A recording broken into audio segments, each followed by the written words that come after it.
Chers collègues, prenez place, s'il vous plaît. Nous allons débuter cette séance du Conseil communautaire du 27 avril. Je vais demander à Hélène Lehmann si elle veut bien faire l'appel nominal. Hélène, merci. Bonsoir à tous. Delmarès Frédéric. Présent. Rué Fabien. Chaplet Jean-Jacques.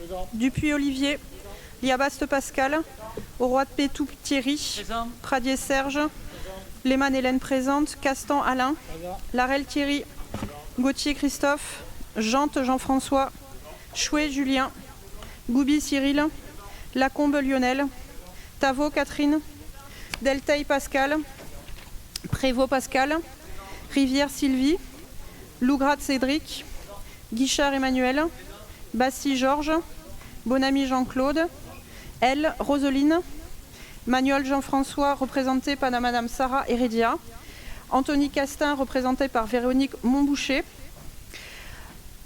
Christine François, Vergnol Patrick. Cormier Hélène. Gruns Daniel. Lecoq Sylvie. Eragne Gaël. Thérault Michel.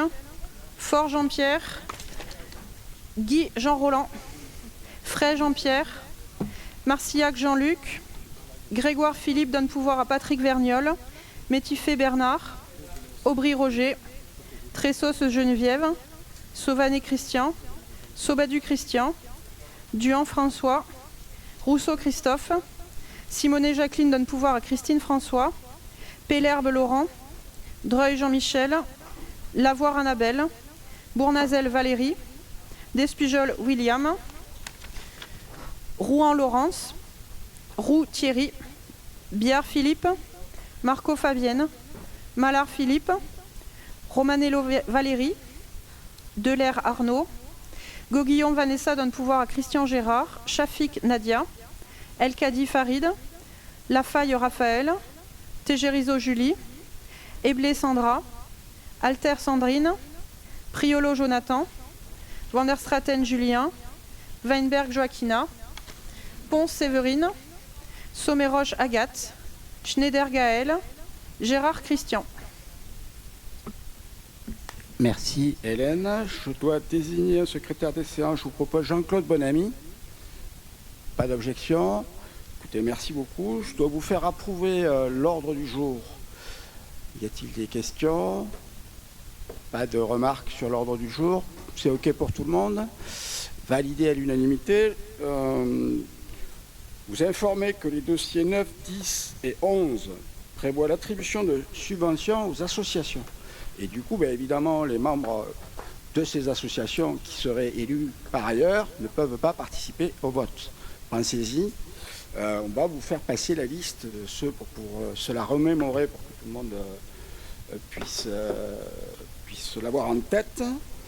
Et je vais passer tout de suite la parole à Jean-Jacques Chaplet pour l'attribution de délégations par le Conseil communautaire au président, histoire de fluidifier le fonctionnement. Oui, merci Président. Donc, bonsoir à toutes et à tous. Le premier point à l'ordre du jour de ce soir, c'est les attributions de délégations par le Conseil communautaire au Président. Donc, au regard des compétences aujourd'hui exercées par la CAB, la liste des domaines de compétences pouvant être délégués est présentée ci-dessous. Lors de chaque réunion du Conseil communautaire, le Président doit formellement informer l'Assemblée de toutes les décisions qu'il a prises par délégation de l'Assemblée. Vous le trouvez à la fin de l'ordre du jour de chaque Conseil communautaire, toutes les délibérations ou les projets que le Président a pris entre deux conseils. Le Président est par délégation du Conseil communautaire chargé en tout ou partie et pour la durée de son mandat. Alors vous avez vu, il y a 31 délégations, je ne vais pas toutes les lire, je me suis arrêté sur les plus essentielles. Le point 3, procéder à la réalisation des emprunts pendant toute la durée du mandat pour financer tout investissement et dans la limite des sommes inscrites chaque année au budget. Le point 4, de prendre toute décision concernant la préparation, la passation, l'exécution et le règlement des marchés et accords cadres, ainsi que toute décision concernant leur avenant, lorsque les crédits, bien évidemment, sont inscrits au budget. Le point numéro 11, fixer les rémunérations et de régler les frais et honoraires des avocats, notaires, avoués, huissiers de justice et experts dans le cas de besoin. Je me suis arrêté sur le point numéro 20 de réaliser des lignes de trésorerie sur la base d'un montant maximum de 3,5 millions d'euros. Le point 26, qui est important aussi, de demander à l'État ou à d'autres collectivités territoriales l'attribution de subventions pour toutes les opérations inscrites au budget et les nouvelles qui ont été inscrites par voie réglementaire, de procéder au dépôt des demandes d'autorisation d'urbanisme relatives à la démolition, transformation ou édification des biens communautaires, c'était le point 27. Le point 30, d'admettre en non-valeur des titres de recettes présentés par le comptable public, chacun de ces titres correspondant à une créance irrecouvrable d'un montant inférieur ou égal à 100 €. Ça évite de surcharger le conseil communautaire de ces recouvrements de non-valeur. Le 31, d'autoriser les mandats spéciaux que les membres du conseil communautaire peuvent être amenés à exercer dans le cadre de leurs fonctions, ainsi que le remboursement de leurs frais. Par ailleurs, le conseil communautaire donne délégation au président d'émettre et de refuser l'avis conforme ayant trait à une demande par le maire d'une commune membre de la CAB d'un changement de destination. Voilà, mesdames, messieurs, très brièvement, donc les membres du conseil communautaire sont invités à fixer, comme indiqué dans la liste que je vous ai soumise, les missions et les compétences que le président pourra exercer par voie de délégation. Bon, la liste de ces points est un peu imposante. C'est la même que précédemment, lors du précédent mandat, sauf l'admission en non-valeur, qui a été rajoutée pour des montants inférieurs à 100 €, histoire de ne pas surcharger les ordres du jour successifs au cours de la vie de notre conseil communautaire. Y a-t-il des questions, des interventions par rapport à cette proposition? Il n'y en a pas. Est-ce que quelqu'un est contre? S'abstient? Adopté. Merci beaucoup. On poursuit sur le point numéro 2. Il s'agit de la désignation des représentants de la CAB à la commission d'appel d'offres. C'est assez classique. Le président est membre de droit. On vous propose une liste de 5 titulaires et 5 suppléants. Comme dans la liste des 5 titulaires, M. Georges Bassy, M. Pascal Yabaste, Julien Chouet, Christian Sauvamé, Sandra Heble et Jean-François Jante. Pour les suppléants, Olivier Dupuis, Philippe Grégoire, Sylvie Rivière, Daniel Gruns, Jean-Pierre Fray. Y a-t-il des interventions par rapport à cette proposition de liste, que je puisse la soumettre à votre vote? Pas de remarques. Est-ce que quelqu'un est contre? S'abstient? Merci pour cette belle unanimité. On continue sur le point numéro 3. Il s'agit de la désignation des représentants de la CAB dans les divers organismes extérieurs. Oui, donc il convient, Président, de désigner par vote majoritaire les délégués titulaires et suppléants qui siégeront dans les organismes extérieurs au sein desquels la communauté d'agglomération bergeracoise est présente.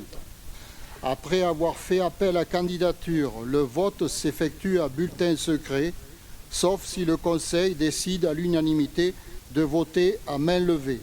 S'il n'y a qu'un seul candidat, il n'y a pas de vote, il est déclaré élu immédiatement. Alors je vais poser la question, est-ce que quelqu'un demande que le vote de ces délégations soit fait à bulletin secret? Non? Ok, donc on le fera à main levée. Je vous remercie parce que sinon on n'était pas encore couché. Alors je vais commencer en essayant de ne pas trop bafouiller parce que vous avez vu que la liste était assez longue. Le centre de formation des apprentis du Grand Bergeracois, donc représenté par un titulaire.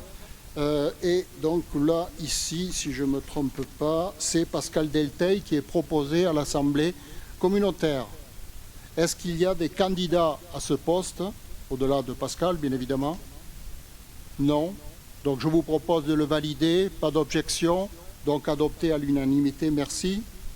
On passe au comité local d'information et de concertation, le CLIC pour Renco BNC Marie-Arme. Là aussi, c'est un titulaire. Et là, on vous propose donc Anthony Castin. Y a-t-il des candidats à cette délégation, hormis Anthony? Non. Donc, je vous propose de le valider. Pas d'objection. Merci beaucoup. Je passe au comité local d'information. Non, je l'ai fait. Comité national d'action sociale. C'est bon? Ah, j'en ai sauté un. Le CEREMA. Ah, donc je vais trop vite alors. Ok. Comité local d'information et de concertation, le CLIC Renco, un titulaire. Donc on est avec Frédéric Delmarès, proposition. à cette délégation? Est-ce qu'il y a un candidat? Pas d'objection, le vote. Merci beaucoup. Le Comité national d'action sociale, représenté par un titulaire, on vous propose Serge Pradier. Y a-t-il un candidat contre Serge Pradier? Donc on le valide comme ça, pas d'objection. Adopté, merci. Ça va comme ça, chef? Collège Eugène Leroy de Bergerac, représenté par un titulaire et un suppléant. Et donc on vous propose comme titulaire Sandra Heble et suppléant Julien van der Straten. Est-ce qu'il y a des candidats contre ces deux propositions? Non, on le valide comme ça, pas d'objection. Merci beaucoup. On passe au collège Henri IV de Bergerac, représenté par un titulaire et un suppléant. Donc le titulaire est proposé Fabien Ruet, en suppléante Roselyne L. Est-ce qu'il y a des candidats contre ces deux personnes? Non. On le valide comme ça, pas d'objection. Merci beaucoup. Je suis Henri IV, collège Jacques Prévert, représenté par un titulaire et un suppléant. Donc on propose Raphaël Lafaille comme titulaire et suppléant Jean-Claude Bonamy. Est-ce qu'il y a des candidats contre ces deux personnes? Non. On le valide ainsi, pas d'objection. Merci beaucoup. J'ai l'impression d'être le commissaire-priseur. Vous me dites si j'en saute, parce que... Collège Max Bramery à la Force, représenté par un titulaire et un suppléant. Titulaire William Despujol, suppléante Geneviève Tressos. Est-ce qu'il y a des candidats contre ces deux personnes? Pas d'objection, le valide ainsi. Merci. On passe au collège public du groupe d'action locale, représenté par deux titulaires et deux suppléants. Les titulaires, donc Frédéric Delmarès et moi-même, votre serviteur, suppléant Pascal Delteil, Pascal Yabast. Y a-t-il des candidats? On le valide ainsi, pas d'objection. Merci beaucoup.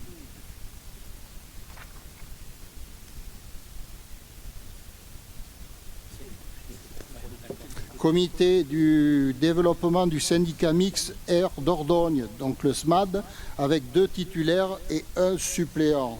En titulaire, donc on vous propose Fabien Ruet, Pascal Prévost et un suppléant Cyril Goubi. Est-ce qu'il y a des candidats autres? Non, pas d'objection, le valide comme ça. Merci beaucoup. Commission consultative départementale des gens du voyage, représentée par un titulaire et un suppléant. En candidat tutélaire, on vous propose Hélène Cormier, suppléant Thierry Larel. Est-ce qu'il y a des candidats autres pour ces postes-là? Non. On le valide ainsi, pas d'objection. Merci beaucoup. Commission consultative économique de l'aéroport, représentée par un titulaire. On vous propose la candidature de Fabien Ruet. Y a-t-il des candidats à ce poste autres que Fabien? Non. Je vous propose de le valider ainsi, pas d'objection. Merci beaucoup. Commission consultative des services publics locaux, 5 élus communautaires et 5 associations locales. Donc, concernant les commissions, les candidats élus, représentants pour la CAB, de droit, donc Frédéric Delmarès, moi-même, Sylvie Lecoq, Jean-François Jante, Catherine Tavot, Thierry Auroy-Peytou. Y a-t-il d'autres candidats sur ces fonctions-là? Non, on le valide ainsi. Pas d'objection. Merci beaucoup. On passe à la commission délégation de services publics, représentée par 5 titulaires et 5 suppléants. Les titulaires qu'on vous propose, Georges Bassy, Fabien Ruet, Emmanuel Diffie.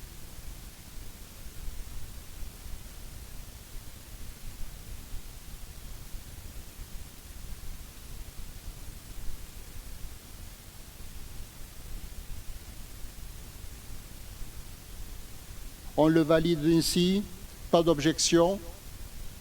Merci beaucoup. Donc, service public, c'est bon. Commission départementale d'aménagement commercial, 3 représentants. On vous propose Frédéric Delmarès, Cyril Goubi, Lionel Lacombe. Y a-t-il d'autres candidats à cette représentation? Non, on le valide comme ça. Pas d'objection. Merci. Juste un petit commentaire par rapport à cette CDAC. Il n'y a pas de représentant de la ville de Bergerac parce que la ville de Bergerac faisant partie déjà de la commission à part entière, il y aura automatiquement un représentant de la ville.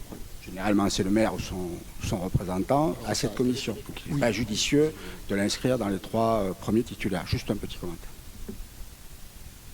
Alors, c'était ça. Donc, commission locale de l'eau, je reprends le fil, un titulaire. Donc, on vous propose Emmanuel Guichard pour cette délégation. Y a-t-il des candidats autres? Non. Donc, on le valide comme ça, pas d'objection. Merci beaucoup. Commission locale d'évaluation des charges transférées, la CLECT, un représentant pour la communauté d'agglomération, plus un élu par commune. Donc, a priori, on propose ma candidature, donc Jean-Jacques Chapelet, pour être le représentant de la CAB auprès de cette CLECT. On a changé. Ah, mais alors oui, vous ne l'avez pas changé là. D'accord. Ah, ben autant pour moi, il faut le dire. Voilà. Autant pour moi, oui. Jean-Jacques serait donc représentant de la commune de Ténac. Oui, oui. Et je serai donc représentant de la CAB à cette commission. Mais Jean-Jacques serait prédestiné, on verra ça lors de la constitution de la CAB, à être proposé comme son futur président. Voilà. Alors, autant pour moi, donc la CAB en délégation, c'est Frédéric Delmarès qu'on vous propose ce soir. Est-ce qu'il y a d'autres candidats à cette délégation pour la CLECT? Donc, je vous propose de le valider ainsi, pas d'objection. Merci. Alors, après, on passe commission de suivi de l'entreprise de Brézac, représentée par un titulaire et un suppléant en délégation. Arnaud Delair serait proposé en titulaire et Christophe Gauthier en suppléance de cette délégation pour les entreprises Brézac. Y a-t-il d'autres candidats? Non, on le valide comme ça, pas d'objection. Donc, merci beaucoup. Commission d'indemnisation des commerçants, représentée par 3 titulaires de droit, plus 2. Donc, ici, on vous propose donc, Frédéric Delmarès, Fabien Ruet, Jean-Jacques Chapelet, Cyril Goubi et Gaël Eragne. Y a-t-il d'autres candidats à cette délégation d'indemnisation des commerçants? Donc, on le valide comme ça, pas d'objection. Merci beaucoup. Commission locale du site patrimonial, donc SPR de Bergerac, 5 titulaires et 5 suppléants, plus titulaires de droit et 2 suppléants de droit. Donc dans les candidats titulaires, on vous propose Frédéric Delmarès, Fabien Ruet, Cédric Lougras, Lionel Lacombe, Jean-Michel Dreuil, Pascal Prévost, Philippe Mallard. Et dans les suppléants, Anthony Castin, Michel Thérault, Gaël Eragne, Serge Pradier, Fabienne Marcot, Patrick Vergnol et Philippe Biard. Y a-t-il d'autres candidats pour cette délégation? Non, donc on le valide comme ça. Pas d'objection. Merci beaucoup. On passe au Conseil d'exploitation des transports urbains, représenté par 7 titulaires et 7 suppléants, plus 3 personnes extérieures. Donc, dans les candidats proposés par la CAB en titulaire, Thierry Oropeitou, Philippe Biard, Frédéric Delmarès, Jean-Claude Bonamy, Catherine Tavot, Fabien Ruet, Gaël Eragne, et en suppléant, Olivier Dupuis, Jean-Jacques Chapelet, Daniel Gruntz, Julien van der Straten, Nadia Chafik, Raphaël Lafaille et Valérie Romanello. Y a-t-il d'autres candidats pour assumer ces délégations? Non, pas d'objection, on le valide ainsi. Merci beaucoup. On passe au Conseil intercommunal de sécurité et de prévention de la délinquance, représenté par un titulaire et un suppléant. En titulaire, on vous propose Fabien Ruet et en suppléance Serge Pradier. Y a-t-il d'autres candidats sur cette délégation? Non, donc je vous propose de le valider ainsi. Pas d'objection, merci. On passe au Conseil de surveillance de l'hôpital, représenté par un titulaire et un suppléant. En représentant titulaire, on vous propose Olivier Dupuis. en suppléance Thierry Larel. Est-ce qu'il y a des candidats autres que ces deux personnes? Non, on le valide comme ça, pas d'objection. Merci. Établissement public foncier Nouvelle-Aquitaine, représenté par un titulaire et un suppléant. En titulaire, on vous propose Lionel Lacombe. En suppléant, Fabien Ruet. Y a-t-il d'autres candidats pour cette délégation? Non. On le valide ainsi, pas d'objection. Merci. Oui. Alors, oui, d'accord. Alors, j'arrive à l'établissement public industriel et commercial de Quai-Cyrano, représenté par 6 titulaires et 6 suppléants. Alors, tu me dis, Sylvie Rivière est remplacée par Laurence Rouen. Donc, les candidats titulaires proposés à l'EPIC de Quai-Cyrano, Raphaël Lafaille, Philippe Biard, Pascal Prévost, Anthony Castin, Laurence Rouen et Daniel Gruntz. Dans les suppléants, Julien van der Straten, Jean-Jacques Chapelet, Cyril Goubi, Fabien Ruet, Jean-Claude Bonamy et Cédric Lougras. Y a-t-il d'autres candidats autres que ces 12 personnes proposées? Non, pas d'objection, on le valide ainsi. Merci. La French Tech Périgord Vallée, représentée par un titulaire et un suppléant. Candidat titulaire, on vous propose Fabien Ruet, suppléant Cyril Goubi. Y a-t-il d'autres candidats pour cette délégation? Non, on le valide ainsi, pas d'objection. Merci. Lycée d'enseignement professionnel Jean Capel, représenté par un titulaire et un suppléant. Candidat titulaire, donc Thierry Roux, suppléant Olivier Dupuis. Y a-t-il d'autres candidats pour ces délégations? Non, on le valide ainsi, pas d'objection. Merci. On passe au lycée des métiers, représenté par un titulaire et un suppléant. La candidate titulaire Christine François, suppléant Cyril Goubi. Y a-t-il d'autres candidatures pour cette délégation? Non, on le valide comme ça. Pas d'objection. Merci. Donc je passe au lycée Mendes-Biran.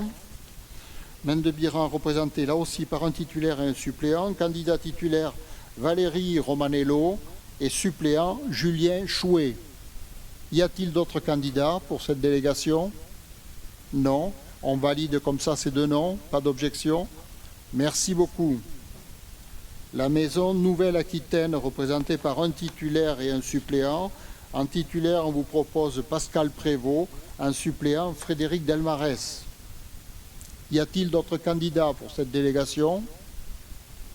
Non, donc on le valide comme ça, pas d'objection. Merci beaucoup. La mission locale, représentée par 3 titulaires. Donc on vous propose Pascal Delteil, Cyril Goubi, Hélène Cormier pour représenter la CAP à la mission locale. Y a-t-il d'autres candidats à ces postes-là? Pas d'objection, le valide ainsi. Merci beaucoup.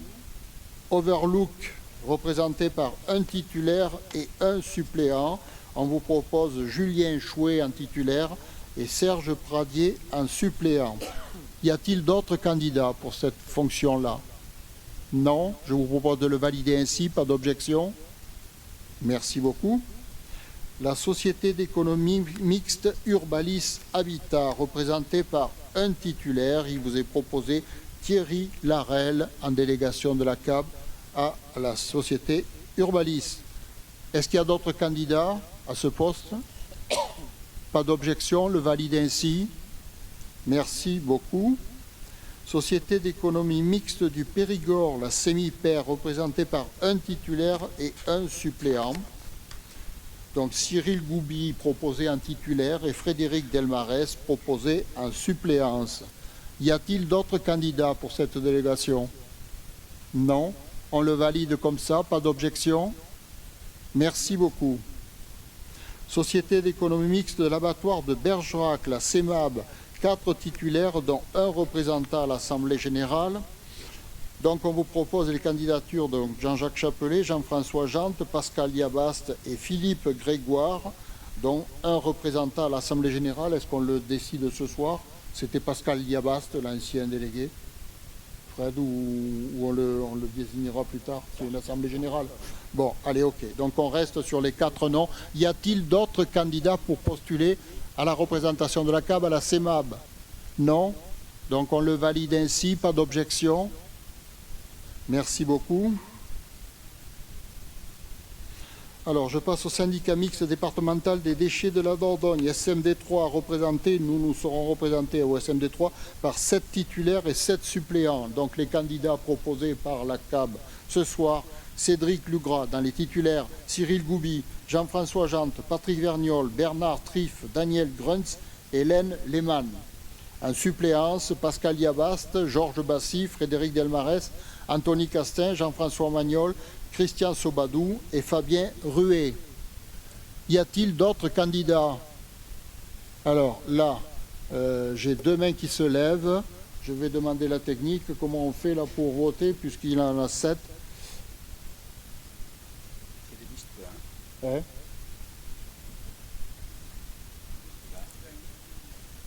Une.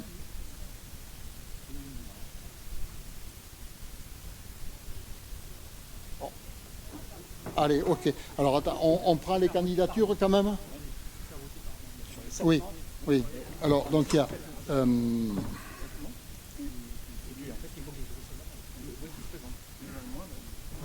donc, Priolo et l'autre, comment c'est le représentant? Donc on va faire une élection par uninominale, c'est-à-dire par poste de titulaire. À chaque fois, il y aura une élection individuelle Qui postule au titulaire? par rapport aux 3 candidats, puisque je suppose que vous êtes candidat sur chaque nom. Eh bien, Jonathan Priolo. Donc on va faire comme ça. Qui c'est qui compte? Christophe? Jonathan, c'est au poste de titulaire que vous revendiquez. D'accord. Et M. Gérard aussi. Voilà. D'accord.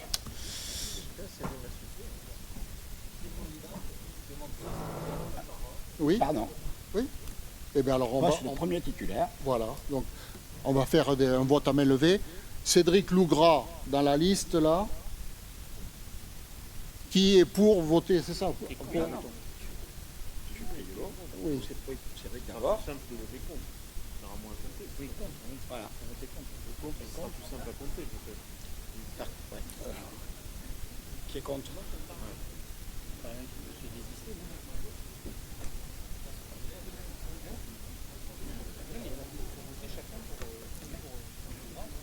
Voilà. Ben alors on va dire qui est contre. On va faire les contre, ça va aller plus vite. Moi, je vais laisser ma suppléance.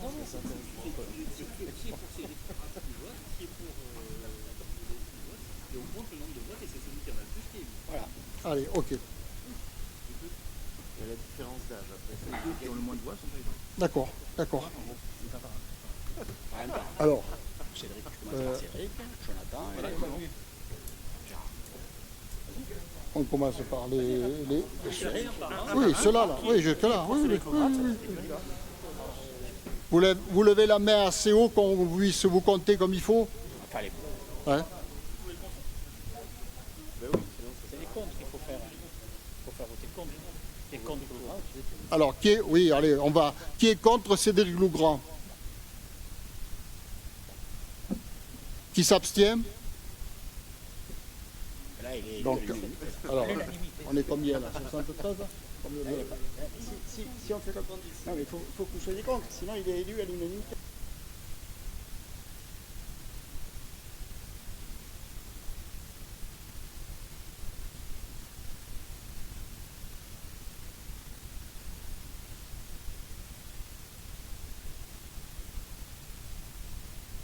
À chaque fois, à chaque nom, on va comptabiliser les pour, les contre et les abstentions, et celui qui aura le plus de voix sera élu parmi ces 3. Et on va faire ça 7 fois. On est OK? C'est bon pour vous? Non? Pardon, je pense pas que ce soit les contre. Non, Fred, Juste qu'on appelle. On fait les 3. Non, qui vote pour. mes chers collègues, cher Fred, Qui vote pour chacun vote, c'est celui qui a le plus. Oui, j'ai fait les 3. Fred, s'il y a 7 titulaires et 9 candidats, en fait, chacun à leur tour, on doit lever la main pour le nombre de voix de chacun. Oui. Voilà. Et ensuite, c'est ceux qui ont le plus grand nombre de voix qui sont élus. Ouais, c'est pas la peine. c'est ça, oui. Voilà.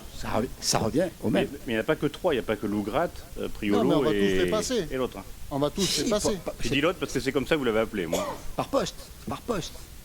C'est uninominal à chaque fois. Donc je reprends Cédric Lougrat, 72 voix pour. Cyril Goubi, est-ce que quelqu'un est contre la candidature de Cyril? Est-ce que quelqu'un s'abstient?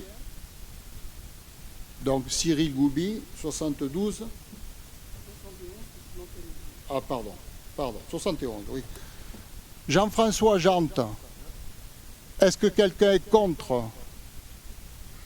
Est-ce que quelqu'un s'abstient? Donc là aussi, Jean-François Jante, 71 pour. Patrick Vergnol, est-ce que quelqu'un est contre? Est-ce que quelqu'un s'abstient? Donc 71 voix pour Patrick Vergnol. Bernard Triff, alors est-ce que quelqu'un s'abstient? Est-ce que quelqu'un est contre? Donc là aussi, 71. Daniel Gruns, est-ce que quelqu'un s'abstient? Est-ce que quelqu'un est contre?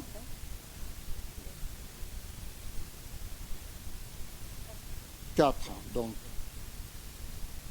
67 voix pour. Hélène Lehmann, est-ce que quelqu'un est contre? 4. Est-ce que quelqu'un s'abstient? 67. Jonathan Priolo, est-ce que quelqu'un est contre?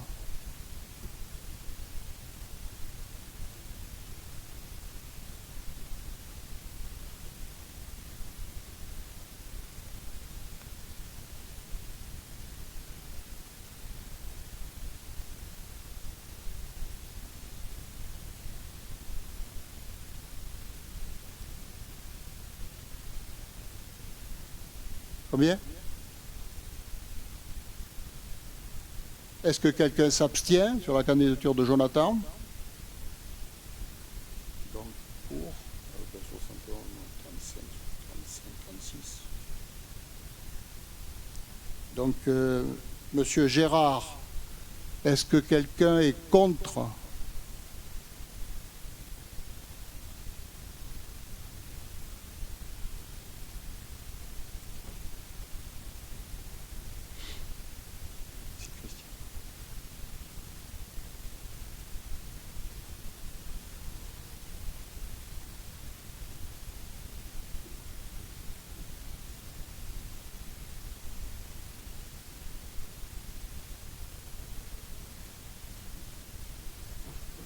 Est-ce que quelqu'un s'abstient?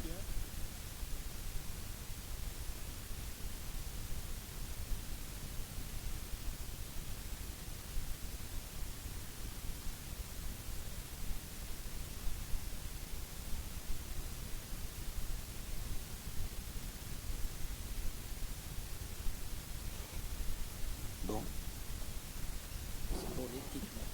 Voilà. Donc, au niveau des titulaires, eh bien, donc les 7 qui avaient été proposés initialement sont élus par 72, 71 et 67 voix pour les deux derniers.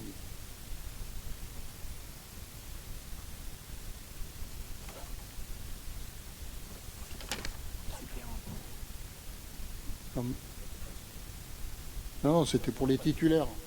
Sur les suppléances, y a-t-il des candidatures pour le poste de suppléant au SMD3? Non. Donc on le valide comme ça. Merci.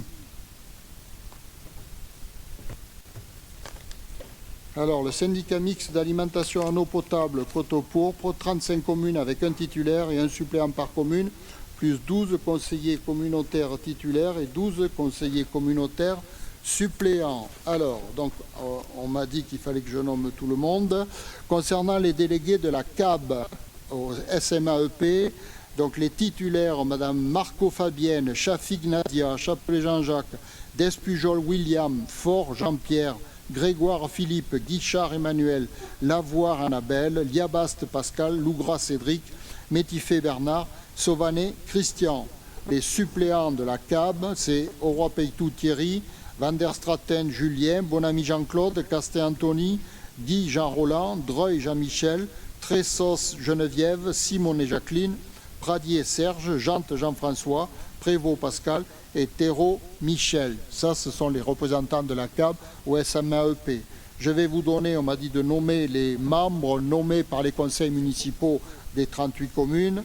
Donc vous avez dans l'ordre le titulaire et le suppléant, Fabien Ruet, Daniel Gruntz, Brémond Marie-Claire Vittorino Antonio, Pascon William Céola Maryse, Lavergne Sébastien Barbetti Patrick, Beneil Vincent Sprangers Maeva, Cobb Sylviane Chadourne Éric, Rivière Sylvie Sauvestre Céline, Moreau Sophie Gauthier Christophe, Breuil Christophe et Pantarotto Pascal, Delteil Pascal Gauthier Cédric, Chanteur Pascal Lachaise François, Dubos Sandrine Gibouin Bernard, Lénué Jérôme Cerveau Antoine, Frey Jean-Pierre Norève Bruno, Bichot Éric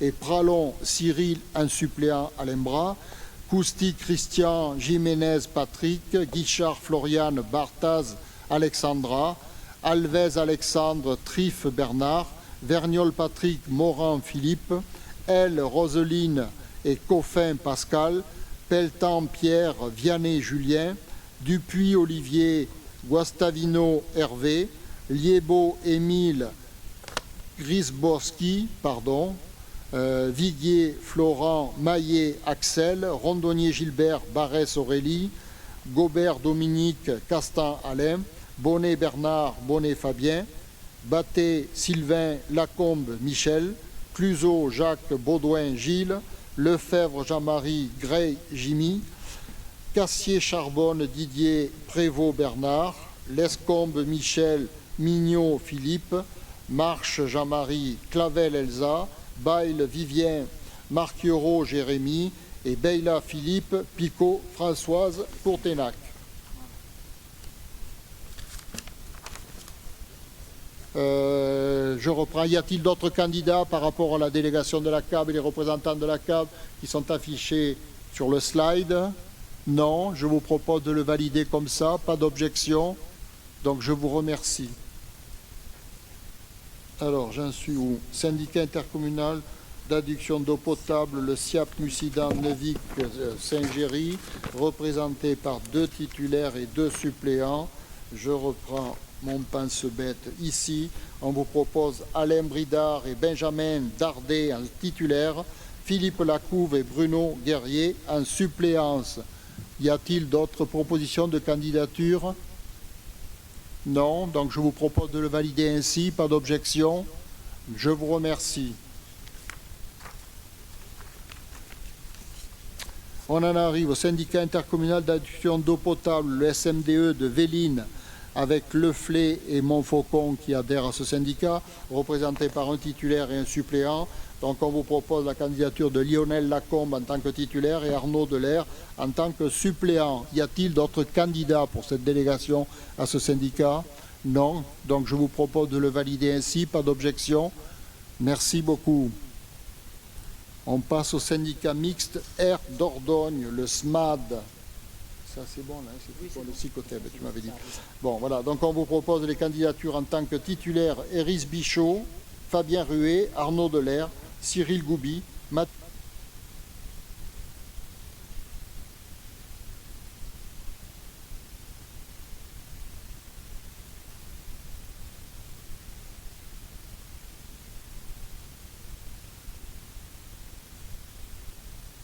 pas d'objection, on le valide ainsi. Merci beaucoup. Donc on passe au Psychoteb. Oui. Alors, je m'avais dit. Oui. Ok. Alors, le syndicat mixte donc, de cohérence territoriale du Bergeracois, représenté par 24 titulaires et 12 suppléants. Les candidats titulaires sont affichés. Vous avez Marie-Pierre Ponce, Lionel Lacombe, Pascal Delteil, Marie-Thérèse Colorado, Alexandra Bartaz, Christian Sobadu, Serge Pradier, Raphaël Lafaille, Christophe Rousseau qui me remplace, Jean-Pierre Faure, Roselyne L, Romain Guioni, Alain Castan, Christian Sauvanet, Georges Bassy, Pascal Yabast, Anthony Castin, Jean-François Magnol, Stéphane Rebeyrol, Arnaud Delair, Anne Fournier, Julien Chouet, Philippe Biard et Philippe Grégoire. On passe derrière sur les suppléants. On fait tout en même temps. Christophe Gauthier, Olivier Dupuis, Hélène Lehmann, Nadia Chafi, Gaël Eragne, Jean Roland Guy, Bernard Métiffet, Sylvie Rivière, Cédric Lougras, Patrick Vergnol, Sandra Eble et François Duhan. Donc voilà pour les 12 suppléants. Est-ce qu'il y a d'autres candidats éventuellement à ce SICOTEB? Non. Donc je vous propose de le valider ainsi. Pas d'objection. Merci beaucoup.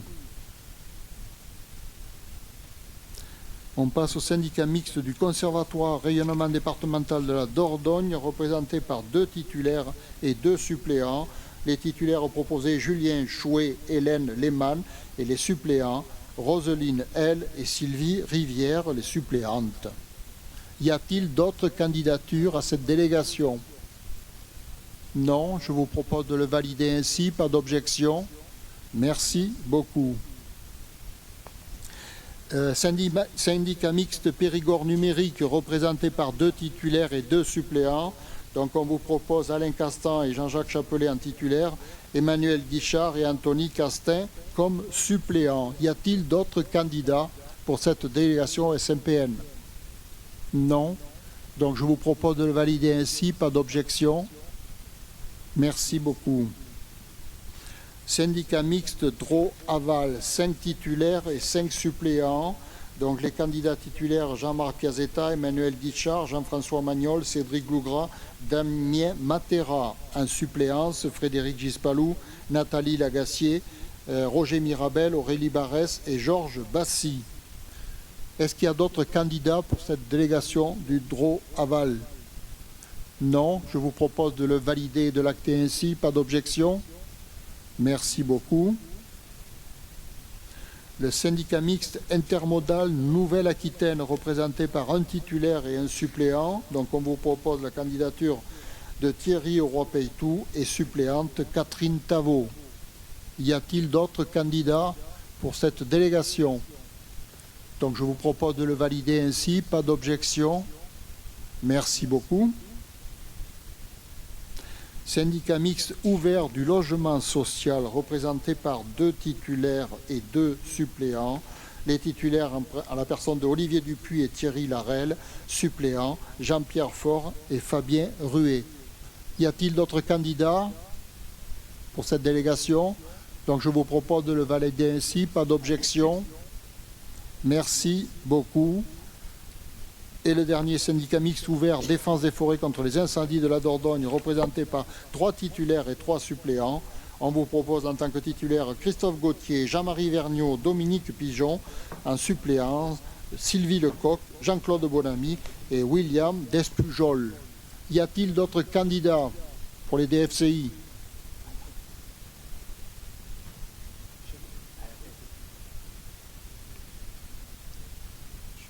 Sur les DFCI? En suppléance ou titulaire? On a une demande de la part de Jean-Michel Dreuil pour être suppléant éventuellement sur ce syndicat mixte ouvert. Y a-t-il un suppléant qui n'est pas M. Bonamy? Tu veux bien? Tu veux? Bon. Donc on intervertit les candidatures en tant que suppléant de Jean-Michel Dreuil et Jean-Claude Bonamy. Ça va pour tout le monde? Ça va pour vous deux? Ok. Merci Jean-Claude. Allez, donc on le valide comme ça sur les suppléants Sylvie Lecoq, Jean-Michel Dreuil et William Despujol. Pas d'autres candidatures?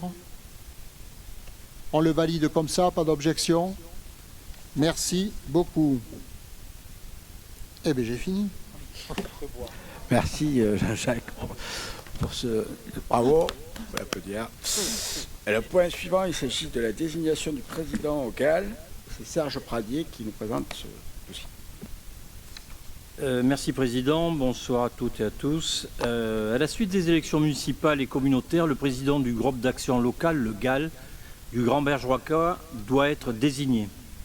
Le GAL a en charge de la gestion du programme de fonds européen LEADER à l'échelle du Grand Bergeracois. Le président de la communauté d'agglomération bergeracoise, qui est la structure porteuse du GAL, est responsable du portage juridique, administratif et financier du GAL. Il est autorisé par son organe délibérant à signer les actes juridiques, administratifs et financiers qui se rapportent au GAL. Le président du GAL est le président du collège public du GAL. Vu la convention relative à la mise en œuvre du développement local, vu la délibération du 28 juin 2018 de la CAB, vu le règlement intérieur du comité de programmation du groupe d'action locale, le GAL, vu le procès-verbal du 3 avril 2026 relatif à l'élection de Frédéric Delmarès en tant que président de la communauté d'agglomération bergeracoise, il vous est proposé que le président de la communauté d'agglomération soit le président du groupe d'action locale Grand Bergeracois.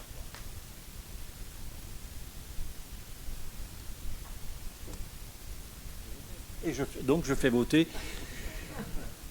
puisque le président, évidemment, ne peut pas.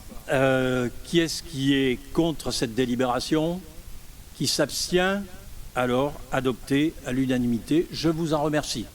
Merci Serge, merci à tous. Le point numéro 5, il s'agit de la commission de contrôle financier. Création et désignation de ses membres. Jean-Jacques, tu as la parole. Oui, donc la constitution d'une commission de contrôle financier, qu'on appelle CCF, est obligatoire pour les communes, les départements ou les établissements si les deux conditions suivantes sont réunies. Les recettes de fonctionnement de la collectivité concernée sont supérieures à 75 000 €, et on est concerné à ce titre. Au moins une convention financière comportant des règlements de compte périodiques est conclue entre la collectivité concernée et une entreprise. La commission, distincte de la commission consultative des services publics locaux, effectue un contrôle sur place et sur pièce portant sur les comptes détaillés des opérations menées par les entreprises. La CCF doit établir un rapport écrit annuel comportant les conclusions de son contrôle des comptes détaillés des délégations de services publics ou par chaque convention soumise à son contrôle. Ce rapport est joint aux comptes de la collectivité. La composition de la commission est librement fixée par le conseil communautaire. Il conviendra par la suite d'élaborer un règlement intérieur afin de préciser les modalités d'organisation et de fonctionnement de la dite commission. Ce règlement sera également soumis à votre approbation du conseil communautaire. Donc à partir de là, les membres du conseil communautaire sont invités à créer cette commission de contrôle financier de la CAB, fixer le nombre des membres qui composent cette commission à 5 personnes et de procéder à la désignation des membres de la dite commission. Et je crois que tu l'as en affichage, ça va arriver.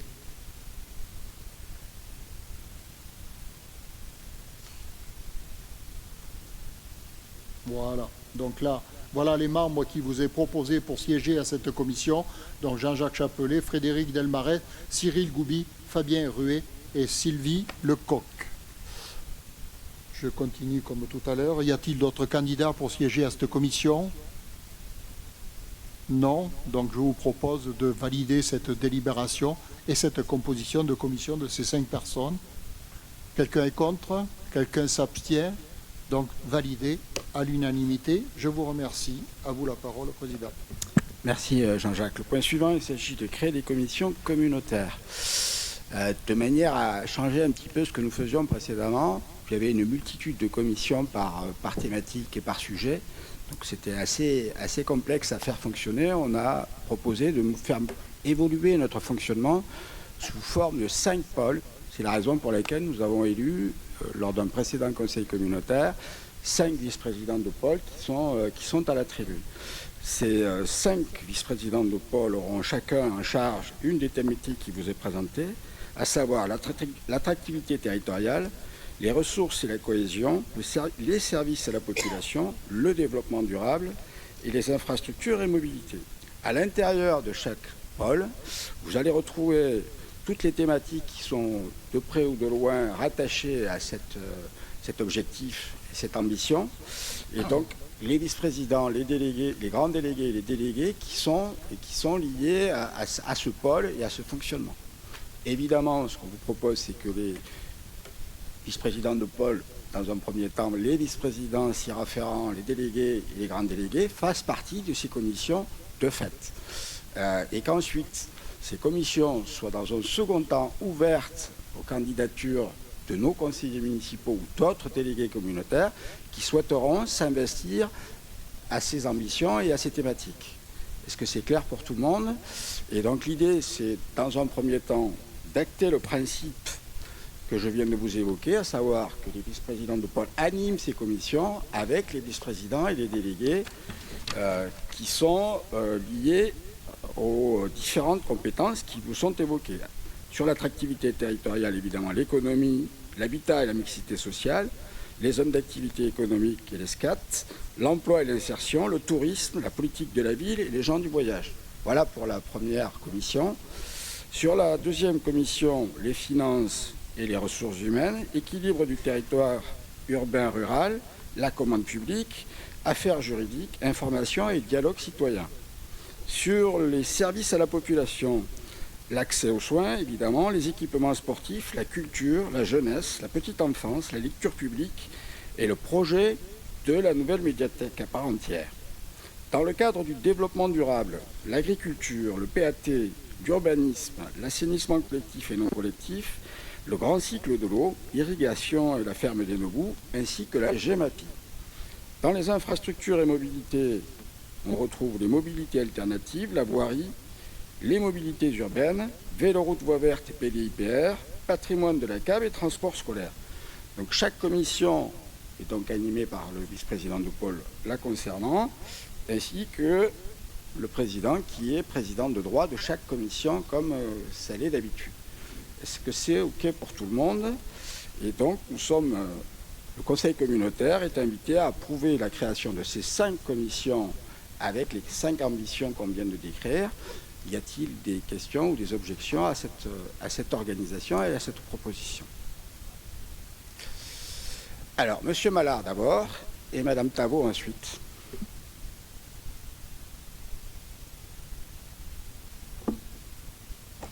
Je vais peut-être laisser la parole à Mme Tavot avant. La galanterie, toujours récompensée. Bonjour à toutes et à tous. Merci Philippe. Bon, pourquoi pas. Je ne sais pas si c'est de la galanterie, mais bon. Lors de ce conseil, nous sommes invités à approuver la création des 5 commissions de pôle. Je souhaiterais que nous puissions préciser le rôle et le fonctionnement de ces dites commissions, sachant que plusieurs thématiques sont abordées au sein d'une même commission, qui sont des thématiques proches ou plus ou moins éloignées. Leur rôle d'abord. Est-ce que le rôle de ces commissions, c'est de réfléchir, travailler et élaborer collectivement, élus communautaires et services techniques, donc le collectivement, des projets en cours et ceux à venir avec les choix politiques de l'agglo? Ou bien s'agit-il d'une simple présentation lors de ces commissions d'un bilan des actions et réalisations menées par les services de la CAB? Donc, j'aimerais qu'on arrive à préciser, peut-être pas aujourd'hui, mais peut-être au prochain conseil, le rôle de ces commissions. Ensuite, leur fonctionnement. Quelle régularité? Qui sont les membres de droit? Vous en avez parlé tout à l'heure, Président. Qui peut convoquer ces commissions? Et quid de la création de sous-commissions ou plutôt de groupes de travail rattachés à ces commissions de pôle en lien avec les thématiques du pôle? Et de fait, le fonctionnement de comment fonctionneraient ces groupes de travail. Qui les convoque? Peut-on y inviter des personnalités expertes, type des associations? Quelle est la régularité du travail au sein de ces instances pour faire avancer les projets? Il est hors de question de faire de la réunionnite, mais il est question de participer réellement et activement à la réflexion et à l'élaboration des projets présents dans le projet de territoire, tout en participant au suivi des projets en cours. Il semble important de définir explicitement ces rôles et fonctionnements pour permettre à l'ensemble des élus communautaires, dont la moitié sont nouveaux à ce Conseil, et de participer pleinement à la vie communautaire de notre belle agglomération. Peut-être que ceci sera débattu et proposé au prochain Conseil communautaire, mais déjà des commissions se sont réunies, d'autres vont se retrouver dans les jours à venir, et cet éclaircissement collectif nous semble indispensable. Bien, alors il y a beaucoup de choses dans ce que vous avez dit, Mesdames Tavaux. Il y a beaucoup de choses et ça balaye quand même très large. Le premier constat que nous avions fait, il était double. Multitude de commissions qui avaient du mal à fonctionner dans leur sillon, parce qu'on s'est aperçu que ces commissions étaient très transversales. Quand on parle de l'économie, on peut parler de la santé, on peut parler de plein de choses. Donc l'idée, c'était justement de ne pas rester justement dans un sillon et de fonctionner unilatéralement et de pouvoir permettre à l'ensemble, puisqu'on s'aperçoit que toutes ces thématiques sont relativement transversales, pour que ces commissions puissent avoir un débat et une prise en compte de l'ensemble des thématiques pour qu'elles puissent justement arriver à quelque chose de plus nourri et de plus solide. Donc ça, c'était ça un peu l'idée sur le premier point, pour répondre de manière un peu générale. Sur le deuxième point, on s'aperçoit qu'il y avait des commissions, et justement, comme elles étaient uniquement sur un sujet, l'actualité ou les besoins de les faire fonctionner étaient souvent compliqués à justifier, parce que convoquer une commission, ça veut dire avoir un ordre du jour, avoir quelque chose à débattre et à présenter sur une simple thématique. Et souvent, alors la première, c'est souvent facile parce que on l'installe, mais on s'est aperçu que dans le temps, ces commissions sur une seule thématique avaient du mal à se retrouver dans la régularité et dans le temps. Et donc l'idée aussi, c'est de permettre, devant la nécessité d'aborder une multitude de thématiques, c'est justement de les regrouper de manière à créer un besoin et une régularité de se retrouver pour travailler sur ces commissions. Ensuite, dans le fonctionnement, je veux dire, c'est au vice-président de pôle d'imprimer le rythme de travail de ces commissions et de provoquer une régularité de convocation et de sujets à aborder, évidemment accompagner des services, parce que les commissions, chaque thématique, chaque vice-président sera accompagné de son administration de tutelle, c'est-à-dire les gens qui travaillent et qui sont chargés de préparer ces commissions au gré des sujets et au gré du temps, et de manière à faire phosphorer un peu toutes ces réflexions qu'il peut y avoir et l'actualité, parce que ces commissions vont aussi être la nécessité et le rythme de convocation de ces réunions vont être plus ou moins accélérés ou répétés suivant l'actualité.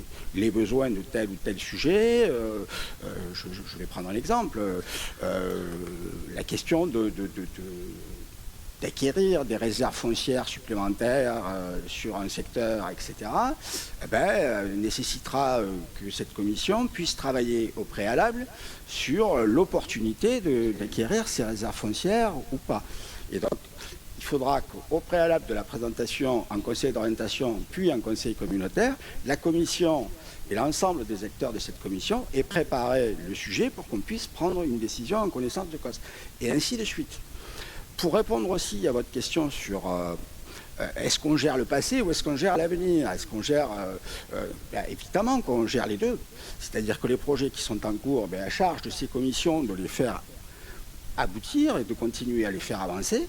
Mais les sujets, évidemment, qui sont proposés dans notre programmation pluriannuelle d'investissement, ou ce que nous souhaiterions voir apparaître, évidemment, il y a de nouveaux projets qui vont apparaître assez rapidement parce que l'actualité, encore une fois, va imprimer sa marque de fabrique et dire, comme quand il s'est agi de devoir se prononcer sur l'acquisition du local de santé au flé quand les médecins sont partis, pof, l'actualité et le rythme ainsi que la programmation pluriannuelle de cette année-là a été bousculée. Il a fallu remettre en priorité ce sujet, etc.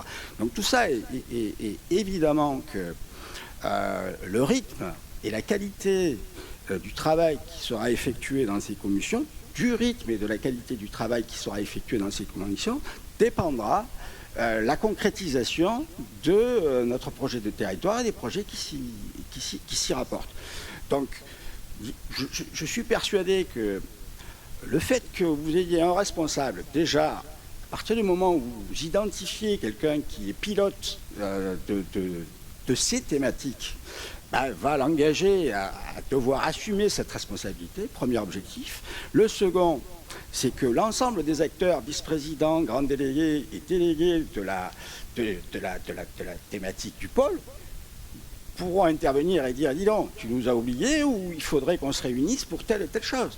Donc il y a une interaction de la vitalité de cette commission qui est garantie par ces deux extrêmes. Et puis tertio, ce qui est important aussi, c'est de pouvoir embarquer nos conseillers communautaires et nos conseillers municipaux. À partir du moment où quand même l'ordre du jour et les sujets étudiés, réfléchis et qui avancent dans ces commissions-là ne sont pas cantonnés à un seul sujet, permettent d'avoir quand même une vision beaucoup plus large et de se dire, oui, je participe vraiment au développement de ma collectivité sur telle ou telle thématique. C'est ça l'ambition de ces commissions-là. Donc c'est vrai qu'on va le découvrir au fur et à mesure un peu le fonctionnement. Mais d'ores et déjà définir très précisément on va faire ça, on va faire ça, on va faire ça comme ça, c'est très très compliqué, Madame Tavot, de le préciser de cette manière-là. Je crois que c'est en avançant qu'on va pouvoir déterminer ce qui va bien, ce qui manque, ce qu'il faut rajouter, est-ce que la fréquence est bonne ou pas, et ainsi de suite. Voilà, pour l'avoir vécu, parce que ces commissions de pôle ont existé entre 2013 et 2016, et nous fonctionnions comme ça. Étant déjà présent à cette époque-là, je trouvais que ça nous donnait davantage de dynamisme et ça permettait, je vois Cyril qui opine du chef, on en a discuté puisqu'on était présent notamment à la commission économique et qui avait un périmètre beaucoup plus large que le simple sujet économique et ça nous permettait de nous réunir beaucoup plus, ça garantissait un travail plus soutenu et plus régulier. Et j'espère que ça sera le cas à nouveau, mais je vous fais confiance pour essayer d'activer et de faire en sorte que tout ça ne s'endorme pas. Monsieur Mallard. Monsieur le Président, chers et chers conseillers, j'ai un besoin de clarté par rapport à la dernière phrase qui clôt la présentation de la délibération. Les commissions seront également ouvertes aux conseillers municipaux. Ces désignations seront soumises au vote lors d'un prochain conseil communautaire. Deux besoins d'éclaircissement. Les conseillers municipaux, on entend bien les conseillers de toutes les mairies de la CAB, même ceux qui ne sont pas conseillers communautaires. Oui, absolument. Et par rapport à la procédure de ces candidatures, est-ce que les candidatures doivent être signalées en amont des prochains conseils communautaires ou est-ce qu'elles seront déclarées lors du conseil communautaire? Il faudrait les déclarer en amont. En fait, je pense que le seul point sur lequel nous aurons à statuer, c'est un nombre maximum, en fait.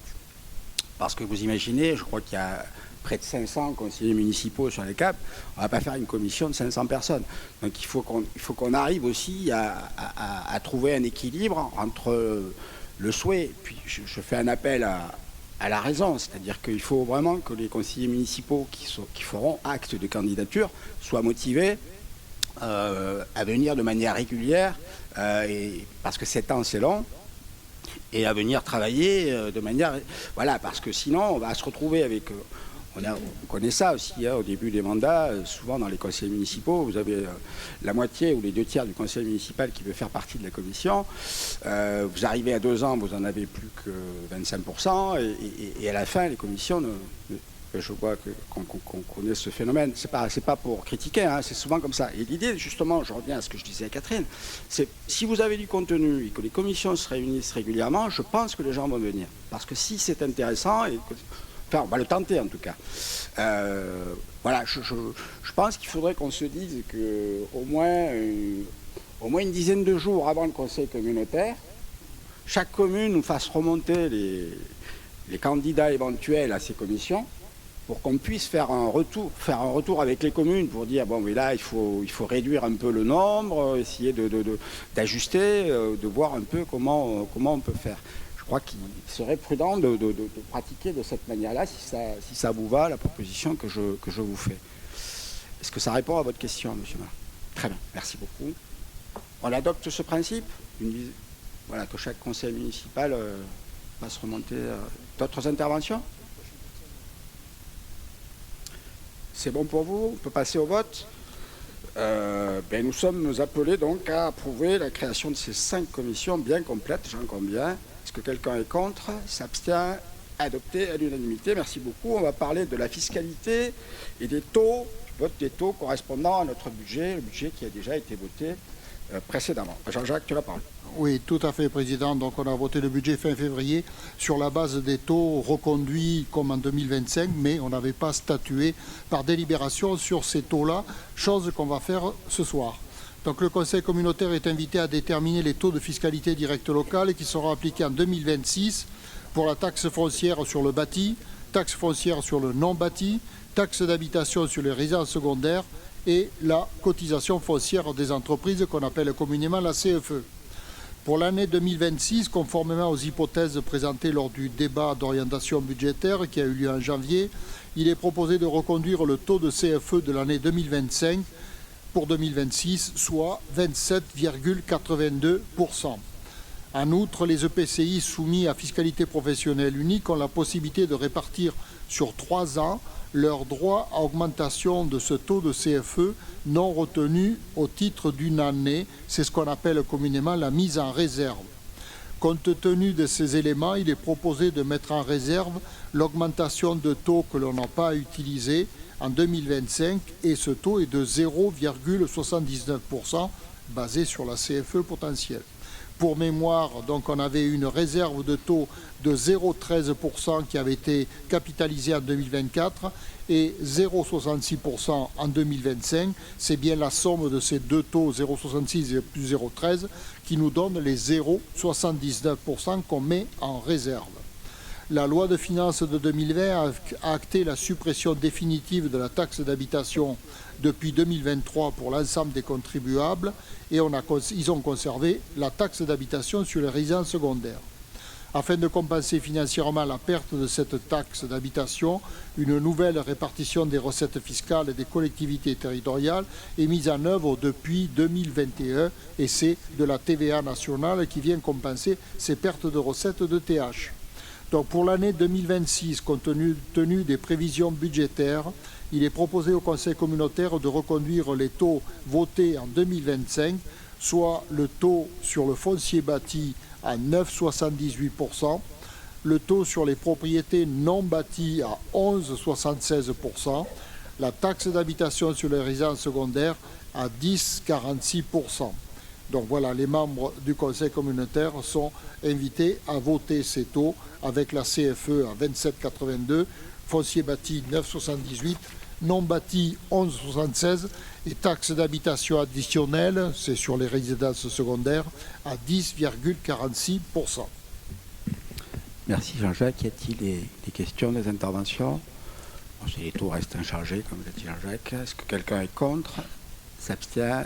Adopté à l'unanimité. Merci beaucoup. On va parler du produit pour la GEMAPI. Patrick, tu as la parole. Merci Président. Bonsoir à toutes et tous. Conformément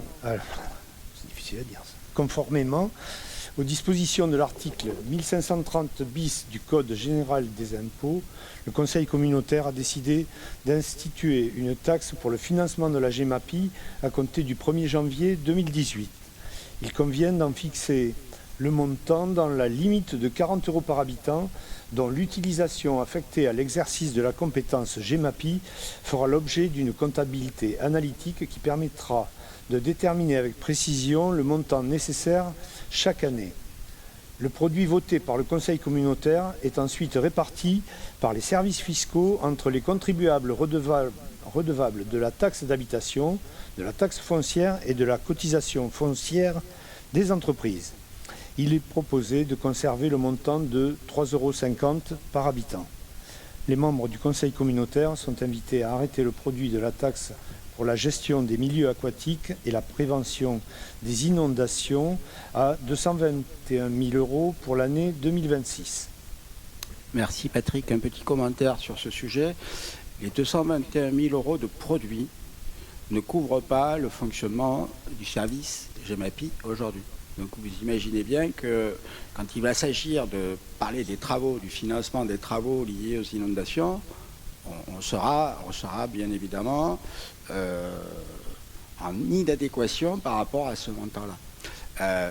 Il s'agit d'une recette affectée, donc c'est un montant qui devra concerner directement ces travaux liés aux inondations. Bon, nous allons continuer à terminer les études et les réflexions qui sont liées à ces phénomènes d'inondation, mais nous ne devrons pas tarder.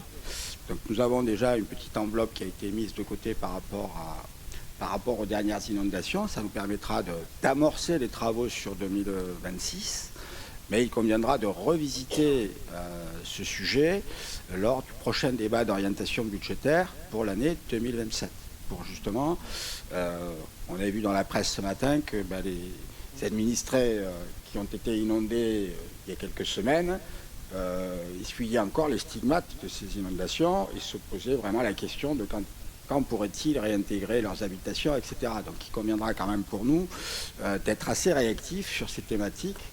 On travaillera dès le début du mois prochain sur justement les pelles avec le maire de Bergerac, parce qu'il faut qu'on fasse activer son pouvoir de police du maire pour amener les gens autour de la table, justement pour qu'on commence à travailler sur ces ouvrages d'art qui sont manœuvrables ou pas, et pour qu'on puisse assez vite travailler sur cette thématique-là.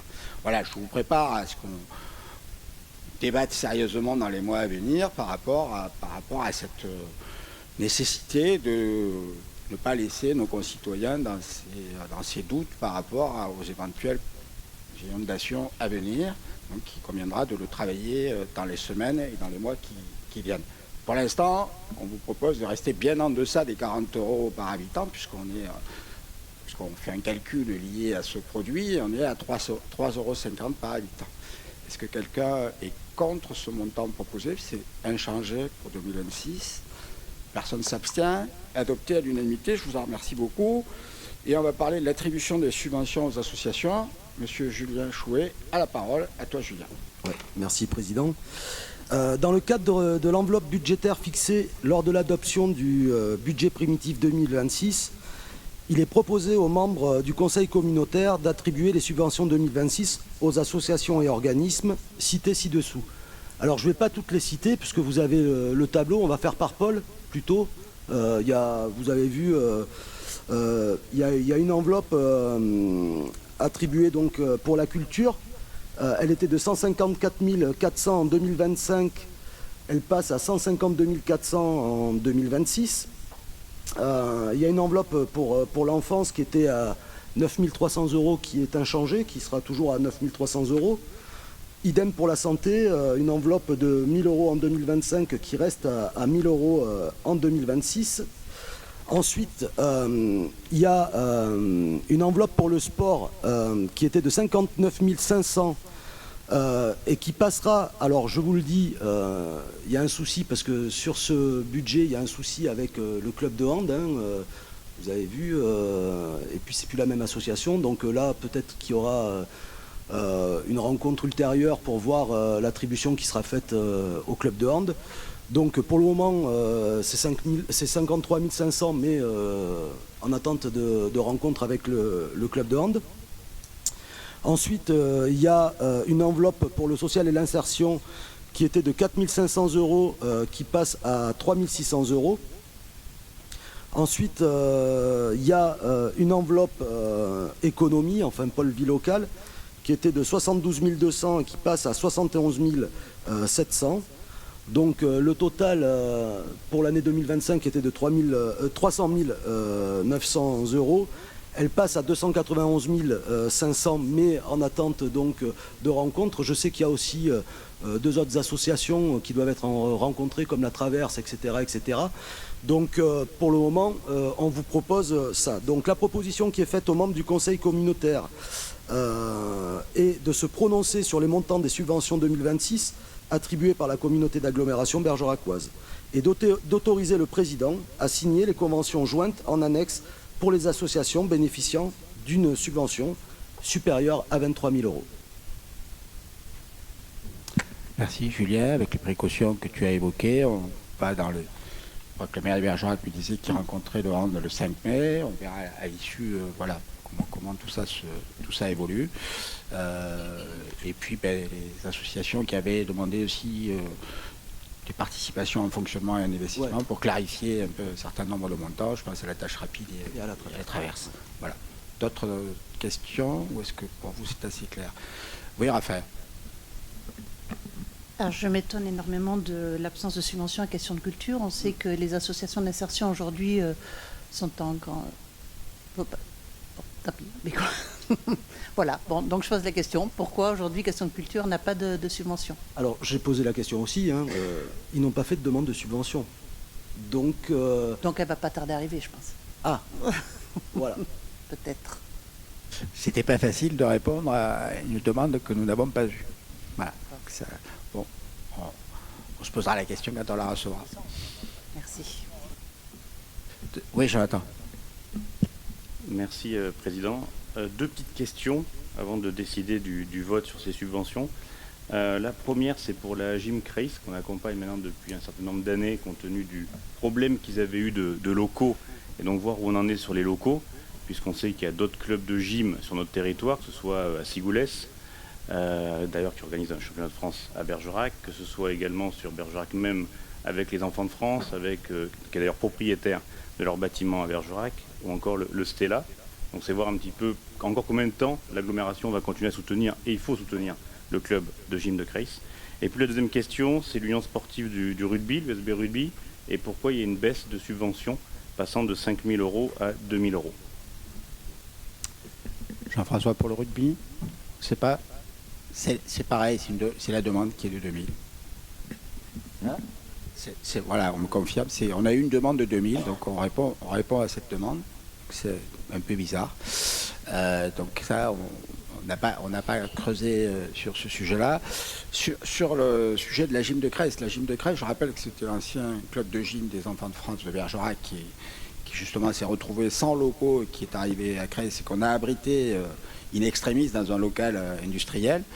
Un local industriel qu'on a dû réfléchir vers une entreprise qui était limitrophe et qui avait besoin de se développer, etc.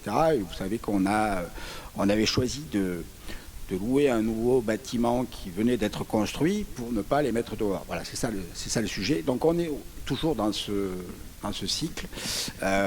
Et d'ailleurs, tu as raison, Jonathan, c'est un sujet qu'il faudra, dans les semaines à venir, aborder. Quelle politique choisira l'agglo par rapport au club de gym Kreis, celui dont nous parlons à l'instant. Il y a aussi depuis très longtemps la question de créer une salle de gym à Sigoulès pour le club qui est dans la même situation. Mais je veux aussi parler d'infrastructures sportives dont on en parle de temps en temps, sur le fait que les communes rurales autres que Bergerac ont un problème de structure budgétaire leur permettant de porter seules ces infrastructures sportives. Donc on a d'un côté une ville qui porte une centralité sur les équipements sportifs et de l'autre côté des communes qui n'ont pas la capacité financière intrinsèque pour financer ces équipements sportifs. Donc il faudra qu'on se prononce et qu'on définisse, je pense, une carte d'implantation future d'infrastructures sportives sur notre territoire, et notamment des infrastructures communautaires que nous pourrions implanter de manière équilibrée sur notre territoire pour pouvoir faire face aux besoins sportifs de nos communes et tout en réfléchissant aussi aux besoins de la ville de Bergerac. Notamment, la question se pose de la création d'un nouveau terrain synthétique en complément de celui qu'il y a déjà à Bergerac, qui est un peu juste pour Bergerac, mais qui pourrait, s'il se trouvait de manière astucieuse, placé de manière astucieuse sur le territoire, servir à d'autres clubs de communes avoisinantes. Donc là, il y a une vraie réflexion urgente, et tu as raison de poser la question, urgente par rapport à la définition de quelques équipements sportifs structurants, parce qu'on ne va pas continuer à financer un loyer dans un bâtiment industriel, parce que ce n'est pas une situation pérenne. Donc voilà, je profite de cette occasion parce que c'est un sujet qu'il faudra évidemment aborder dans les semaines qui viennent. Voilà, j'espère avoir répondu à tes questions. Oui, Nadia. Donc bonsoir, j'en profite pour savoir, mais est-ce qu'on a une idée de ce que tu veux faire où on souhaite mettre quand tu indiques qu'il y a un vrai sujet et que... moi je dis ça parce que chaque commune, moi j'ai des associations, notamment le judo ou autre, et moi je suis curieuse de savoir si on a un projet, parce que moi j'ai un projet par rapport, je me lance, je ne sais pas si ça se passe comme ça, moi je me permets, étant novice, j'ai un projet avec la salle des fêtes de Saint-Germain-et-Mons, et je voulais savoir si c'était dans ce cadre-là, si une commune a un projet de créer une salle omnisport, est-ce que c'est un peu ce que tu envisages ou pas? En tant que novice, je me permets. Non, mais c'est une excellente question. En fait, il y a plusieurs approches. Soit on arrive à se dire qu'en termes de maîtrise d'ouvrage direct, la commune peut faire face à un club d'une taille qui peut intégrer un fonctionnement dans une salle des fêtes, club de judo qui peut, par rapport à la dimension de la salle des fêtes, il faut des vestiaires aussi. Alors c'est vrai que quelquefois c'est un peu incompatible, c'est pas suffisant ou pas tout à fait satisfaisant. Et puis, ce que je disais tout à l'heure, une maîtrise d'ouvrage qui nécessite de faire un gymnase. N'ayons pas peur des mots, un gymnase. Alors un gymnase, ça peut varier il peut y avoir un gymnase d'une taille intermédiaire, ça vaut 1 million d'euros, et un gymnase un peu plus ambitieux, ça vaut plus de 2 millions d'euros, grosso modo, pour faire à la louche. Et là, évidemment, peu de communes, sauf à étrangler le budget d'investissement pendant 1 ou 2 mandats, ou peut-être...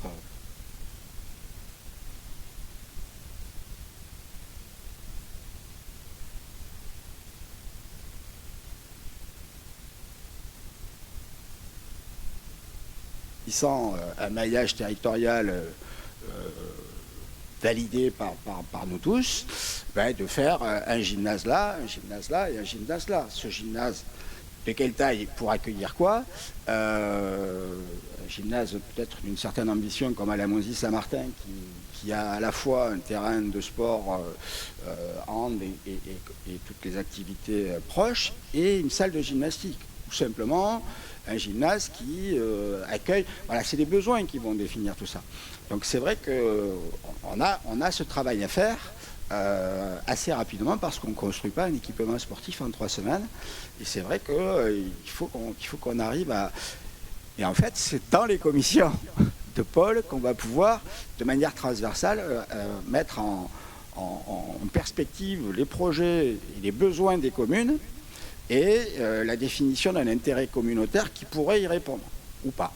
Voilà. Donc ça, c'est de cette manière-là que je pense qu'on peut approcher la problématique. Merci. Alors c'est sûr, j'ai pas le budget. C'est un peu le problème structurel dont on parlait tout à l'heure. D'autres interventions?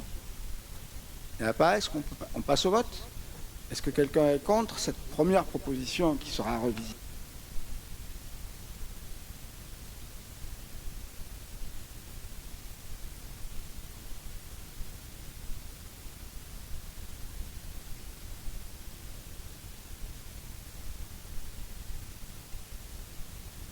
L'objectif principal d'un contrat de ville est de réduire les écarts de développement entre les quartiers défavorisés, entre guillemets, et le reste de l'agglomération, en améliorant les conditions de vie de leurs habitants.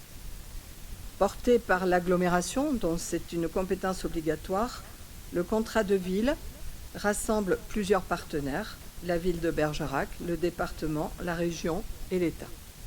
L'objet du contrat de ville est d'impulser et d'accompagner des actions répondant aux objectifs stratégiques fixés préalablement. Ces actions doivent se dérouler au sein de 3 quartiers prioritaires définis en fonction de critères socio-économiques. Donc nous avons le quartier nord à Bergerac, le centre-ville et la rive gauche. Ces quartiers rassemblent 5300 habitants. L'actuel contrat de ville intitulé « Engagement quartier 2030 » et signé le 9 avril 2024 a défini les plusieurs priorités par quartier. Donc on a au quartier centre-ville sur l'habitat, l'isolement, la parentalité. Au quartier nord, mobilité, insertion, économie. Quartier rive gauche, sécurité, insertion, aménagement urbain. Priorités auxquelles s'ajoutent les thématiques transversales, comme la question des familles monoparentales, l'apprentissage scolaire, la santé, l'égalité femmes-hommes, la lutte contre les discriminations, la prévention de la délinquance ou encore les transitions énergétiques et environnementales. Donc, le contrat de ville souhaite aussi encourager et renforcer les démarches de participation citoyenne par la mise en place de conseils citoyens. Donc, cette année, dans le cadre de l'appel à projet 2026 du contrat de ville, il vous est proposé de subventionner 45 projets portés par 40 partenaires pour un montant total de 59 750 €. Alors, je peux peut-être, voulez-vous les détails ou avez-vous le tableau devant vous? Il y a des thèmes différents, voulez-vous que je les expose? D'accord. En parallèle du contrat de ville, il vous est proposé d'accorder 2 subventions d'un montant total de 2 600 € attribuées aux associations France Victimes et US LACAT. Elles s'inscrivent dans le cadre de la lutte contre les discriminations. Merci. Alors, vous êtes appelé à approuver l'attribution des subventions aux associations et structures proposées dans le tableau que vous avez tous devant vous, je pense. Voulez-vous le détail? Bon, si quelqu'un a des questions sur un dossier, il le posera. Est-ce que vous avez justement des remarques par rapport à une subvention particulière ou il n'y en a pas? Est-ce que c'est OK pour tout le monde? Personne n'est contre, personne ne s'abstient. Adopté, c'est parfait. Toujours une attribution de subvention à l'association des conseils citoyens. Hélène, tu conserves la parole. Merci beaucoup, Monsieur le Président. Donc, attribution d'une subvention à l'association des conseils citoyens. Donc, l'association des conseils citoyens intervient pour soutenir et accompagner les projets des habitants des quartiers prioritaires. Elle propose également des actions auprès des habitants avec, depuis 3 ans, un projet phare, le permis civique. Il s'agit d'aider les habitants des quartiers prioritaires à financer leur permis de conduire en échange d'un certain nombre d'heures de volontariat au sein des associations de quartier. La délibération qui vous est proposée attribue une subvention à l'association des conseils citoyens. Cette subvention vient en complément de l'aide de l'État pour le financement d'un poste d'adulte relais. Comme pour les 4 dernières années, il vous est proposé de financer les 20% restants de ce poste, soit 5 650 €. Je vous remercie. Merci Hélène. À travers ce dossier en particulier, mais c'était aussi vrai pour les subventions précédentes, la participation communautaire, celle de la ville, les deux cumulés, permettent aussi un effet de levier sur des montants que donne l'État, qui donne du relief un petit peu. Parce que c'est vrai qu'on pourrait se dire que les montants des subventions ne sont pas forcément très significatifs. Pour les associations, je peux vous dire qu'ils sont importants et que du coup, c'est renforcé par la participation de la ville de Bergerac et des services de l'État. Là, en l'occurrence, l'État verse 80% sur le financement de ce poste de l'adulte relais. Voilà, chers collègues, est-ce qu'il y a des questions concernant ce financement de poste? Il n'y en a pas. Est-ce que quelqu'un est contre? S'abstient? Adopté. Merci beaucoup. Le point suivant, il s'agit d'un dispositif classique que maintenant vous connaissez tous parfaitement. Il s'agit de l'attribution des fonds de concours aux communes. Donc je vous ferai l'économie de vous lire toutes les communes, toutes les subventions. Vous avez le tableau. Donc nous avions une enveloppe de 700 000 euros. Comme on est assez précis, on vous propose de dépenser 699 340 euros et de satisfaire la quasi-totalité des demandes de subventions de fonds de concours. Je veux saluer l'esprit qui prévaut dans le cadre des demandes des communes, parce que on ne va pas trop loin dans la demande de fonds de concours. La règle, vous la connaissez, c'est que la part de la commune ne doit pas dépasser la part de la participation communautaire ne doit pas dépasser la part de participation de la commune. Voilà. Si la commune paie 20%, la CAP ne peut me donner que 20%, ainsi de suite. Donc l'idée, c'est d'abord d'aller chercher d'autres financements. Et le cas échéant, vous pouvez briguer un montant de 50% sur ce qui reste comme financement dans un dossier.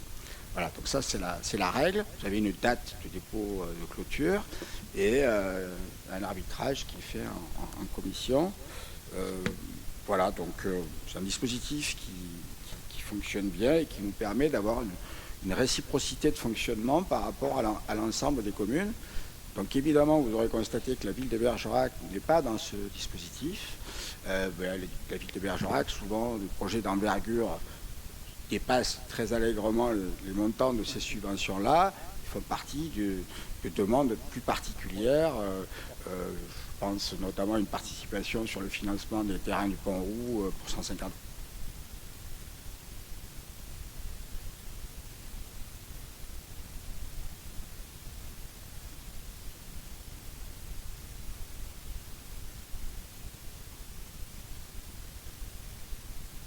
Bergerac soit exclu de ces aides-là.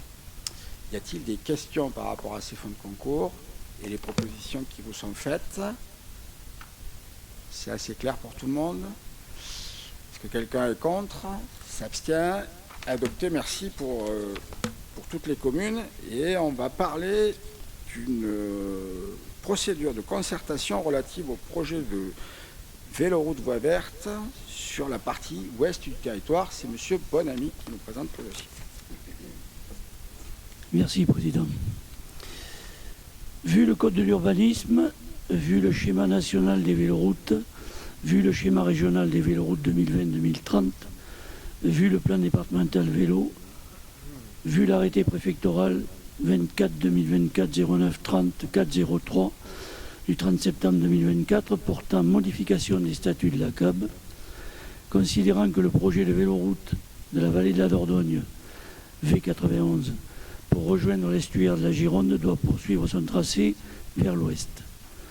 Considérant que ce projet a déjà fait l'objet d'une information large et substantielle, considérant toutefois l'intérêt qu'il y a à créer les conditions les plus favorables à l'amélioration de la participation du public et à recueillir son avis dans le cadre d'un projet structurant tel que celui de la V91 en associant habitants, associations, acteurs économiques et institutionnels à la définition du tracé. Il est proposé au Conseil communautaire d'engager une nouvelle phase de concertation à compter du 11 mai 2026 et ce jusqu'au 19 juin 2026 inclus. De publier un avis d'information dans le journal Sud-Ouest dans la semaine suivant cette délibération. D'organiser 2 réunions publiques dans le cadre de cette nouvelle phase de concertation, semaine 21 le 21 mai au Flé et semaine 24 le 11 juin à Prigonrieux. De laisser à la disposition du public des registres dans les 4 mairies de la rive droite, Prigonrieux, La Force, Saint-Pierre-d'Hérault et Le Flé, à l'ouest de Bergerac qui pourrait être impacté par le tracé, en plus d'un registre papier au siège de la CAB. Et de laisser à disposition du public des registres papier dans les 6 mairies des communes de la CAB concernées par la poursuite du projet à l'ouest de Bergerac, Prigonrieux, Lamonzie-Saint-Martin, La Force, Gardonne, Saint-Pierre, le flé. De dresser un bilan de cette nouvelle phase de concertation pour le soumettre à la validation du Conseil communautaire du 6 juillet 2026. Proposition nous est donc faite de lancer une concertation selon les modalités et le calendrier énoncé ci-dessus et d'autoriser le président à signer les actes correspondants.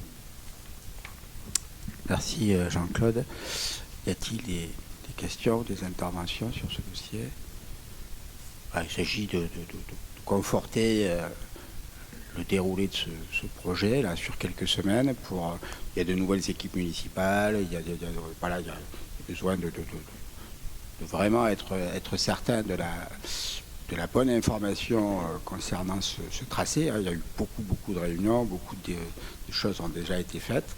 Donc voilà, il y a quelques semaines pour confirmer ça d'ici la fin juin, pour que nous puissions le valider au dernier conseil communautaire du 6 juillet, pour qu'on puisse lancer les travaux de manière sereine pour la suite. S'il n'y a pas de questions, voilà, vous avez le déroulé. Chacun pourra venir se prononcer sur ce tracé qui est très largement explicité, avec tous les éléments qui déterminent sa pertinence et les choix qui ont été faits. Et du coup, ça permettra de sécuriser tout ça. Est-ce que quelqu'un est contre le lancement de cette concertation? Personne ne s'abstient? Écoutez, validé à l'unanimité, merci beaucoup. Et puis on va s'attacher à la faire vivre jusqu'à la fin juin. Écoutez, l'ordre du jour est épuisé. Vous avez les décisions à la fin de cet ordre du jour. Si vous n'avez pas de questions particulières, je vous propose de lever cette séance du Conseil communautaire. Peut-être juste une précision, deux petites précisions pour le Conseil communautaire du 18 mai. Par rapport à la discussion que nous avions tout à l'heure par rapport aux commissions, ça va être court pour faire le va-et-vient entre les communes et les conseils communautaires. Je vous proposerai donc qu'on votera cette proposition des conseillers municipaux au prochain conseil communautaire du début juillet. Voilà, ça nous laissera le temps de faire vivre la réflexion et de définir tout ça.